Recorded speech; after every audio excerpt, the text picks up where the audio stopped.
जनपद बागेश्वर के गरुड़ विकासखंड के करीबी गांव में गुलदार के आतंक से लोग परेशान हैं, भयभीत हैं। ये घटना घटी है वजुला के पास छटिया गांव के आसपास के क्षेत्र में। लोगों की बकरियां खाई हैं गुलदार ने, उनके कुत्ते उठाए हैं और लोगों को भयभीत किया है। अगर हम 5 साल पहले की घटना को याद करें तो विकासखंड के करीब के गाँव हरिनगरी में 2 मासूम बच्चों को गुलदार ने निवाला बनाया था। नमस्कार, आप देख रहे हैं स्वर स्वतंत्र और मैं हूं विपिन जोशी। आज मैं पहुंचा हूं गरुड़ विकासखंड के चौफुला गांव में। ये गांव वजुला के पास है और यहां पर विगत दिनों गुलदार का काफ़ी आतंक रहा है। तो भगवती देवी जी के भी बकरी और कुत्ता बाघ ने उठाया था, तो उनसे बात करते हैं। उनको क्या-क्या दिक्कतें आ रही हैं, कैसा खौफ वो महसूस कर रही हैं। तो स्वागत है आपका स्वर स्वतंत्र मेरे चैनल में। तो भगवती जी, क्या दिक्कतें हैं आपको? भाई कि यही बाघ का और बच्चे छोटे हैं, नातनी है, 2 जने रहते हैं, लाइट नहीं है और अकेले डर लगती है। तो आपके कुत्ते को कब उठा के ले गया बाघ? 9:30 बजे कब, कितने दिन की बात है? चैनल के पीछे आज 1 हफ्ता हो गया। तो आपने देखा है अपनी आँखों से बाघ हाँ, को? हाँ, बिल्कुल। मैंने बाघ को देखा, उसने कुत्ते को उठा के फेंका, फिर दूसरे कुत्ते के लिए आ रहा था, मेरे पे वो झपटने लग गया। अच्छा। फिर मैं बहुत जोर-जोर से चिल्लाई। वो बाघ से तो ज़्यादा मैं ठिठुर गई थी, तो अकेले मैं डर गई। उस दिन से मुझे बहुत डर लग रही है, बहुत डर लग रही है। गाँव वालों से भी मैंने रिपोर्ट लिखी, प्रधान को भी दिया और डीएम, एसडीएम को भी मैंने व्हाट्सएप में डाल के भेजा और ये सबको जंगलात वालों को भी भेजा। जंगलात वाले तो आ ही रहे हैं वैसे शाम तो को। वन विभाग ने कुछ कार्रवाई की है? कार्रवाई की है और पिंजरा लगा रखा है ऊपर। मकान के ऊपर पिंजरा लगा रखा है। फिर 3 बार आ गया। सुबह 5 बजे आया और कल परसों शाम को 5 बजे वहाँ पर एक गड्ढा जैसा है, वहां से डगर रहा था। अच्छा।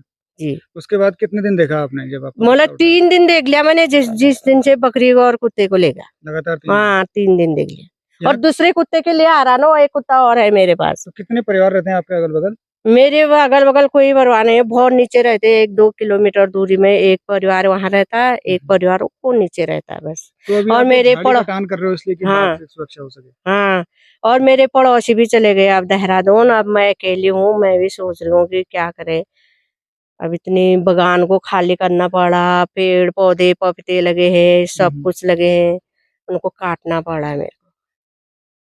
तो ये कब से आपको ये समस्या आ रही है बाघ का बस आक्रमण कब से? यही 1-2 हफ्ते से आ रही है। उससे पहले नहीं था? उससे पहले से कभी नहीं, मैंने बाघ देखा ही नहीं अपनी जिंदगी में और आज ही देखा। और आप बता रहे थे आगे कमोटिया में भी हाँ, नुकसान? कमोटिया में भैया हंसी देवी की बकरी ले गया और हीरा वल्लभ जोशी का बकरी ले गया। इधर अनारतोली में महेश चंदोला जोशी का ले गया और मतलब बहुत सारे बकरी खा लिए। और कल वो छटिया में आया था तो मोहर खान। ऐसे तो महिलाएं घास काटने के लिए जंगलों में भी नहीं जा रही होंगी? कुछ नहीं, दोपहर में 12:30 बजे ले गया वो। 12:30 बजे दोपहर में बकरी को सामने सामने हमारे सामने ही खाया उसको वो। तो नमस्कार, कुमोटिया गांव के आपका शुभ नाम? आनंदगिरी। आनंदगिरी जी के पास अभी मैं हूँ। उनके यहाँ पर एक डंगोली में एक रेस्टोरेंट है। तो आनंद जी, ये बताइए कि आपके गांव में क्या समस्या रही गुलदार की और किस तरह के खतरे आपको महसूस हो रहे हैं? खतरे तो हमेशा खतरे महसूस हो रहे वहाँ। और पिंजरा लगाया, कहीं जंगल में लगा दिया, वहाँ रास्ते में जहाँ बाघ, जहाँ पिंजरा लगाना था वहाँ लगा नहीं ना। और रात दिन वही है, उधर ही है वो अभी भी। अच्छा। कल कल कल भी बच्चों ने देखा उसको। का कहना है कि जो जंगलात ने, वन विभाग ने जो पिंजरा लगाया है गुलदार को पकड़ने के लिए, वो लोकेशन से काफी दूर लगाया है, जबकि गुलदार की लोकेशन लगातार बस्ती के आसपास वो देख रहे हैं। तो आजकल दिन में भी दिखाई दे रहा है? हाँ, दिन में भी दिखाई दे रहा हो। क्या क्या नुकसान किया गुलदार ने?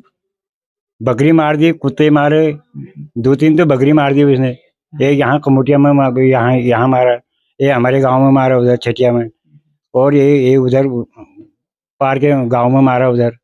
कुत्ते तो खैर हुए ही थे, तो घास के बीच में हुआ वो भाग के निकल गए, लगा लो। अच्छा।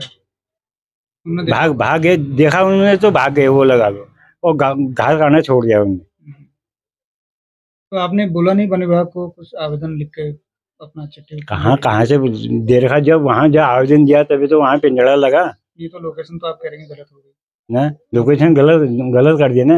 अब क्या, ग्राम प्रधान के काम के होते हमारे, जब ऐसे नौबतें नहीं आती है। तो आपका ये कहना है कि पिंजरा लोकेशन पर लगना चाहिए था जहाँ बस्ती है, जहाँ बाघ गुलदार दिखाई दे रहा है, लेकिन वो गलत जगह पे लगा है। गलत जगह, कहीं जंगल में लग गया ऊपर वो, जहाँ उसका अड्डा है ना, वहाँ तो लगा नहीं वो कहीं जंगल में लगा दिया, वहाँ लगा लो।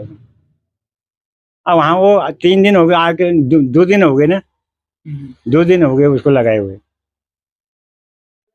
क्या गया भी उसके अंदर? अगर वहाँ वहाँ वहाँ जहाँ लगना था, अगर वहाँ होता कुछ न कुछ तो पकड़ में आता हो।